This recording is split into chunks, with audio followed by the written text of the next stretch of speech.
Hi friends, నెల్లూరులోని మైపాడ్ బీచ్లో ఉండే ఇది ఫుడ్ అండి. బీచ్ ఫుడ్ ఇది.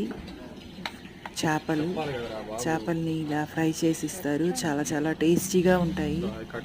అదేవిధంగా ఇవి ఎండ్రకాయలు, పీతలు, ఇవి కూడా ఫ్రై చేసి ఇస్తారు. చేపలు, ఎండ్రకాయలు, ప్రాన్స్ ఇవి ఇక్కడ చాలా బాగుంటాయండి. బజ్జీలు కూడా చాలా బాగుంటాయి. మేమైతే కట్ బజ్జీలు తీసుకున్నాము. కట్ బజ్జీలు అంటే ఏం లేదండి, బజ్జీలని కట్ చేసి కారం చల్లి ఇస్తారు, మసాలా కారం చల్లి ఇస్తారు. చాలా చాలా టేస్టీగా ఉంటుంది. ఫిష్ కానీ, ఈ పీతలు కానీ, ప్రాన్స్ కానీ ఫ్రై చేసి ఇస్తారు. చాలా బాగుంటుంది. బీచ్లో దొరుకుతాయి. మీరు ఎవరైనా బీచ్కి వెళ్తే తప్పకుండా ఈ ఫుడ్ తిని ఎంజాయ్ చేయండి. Bye friends.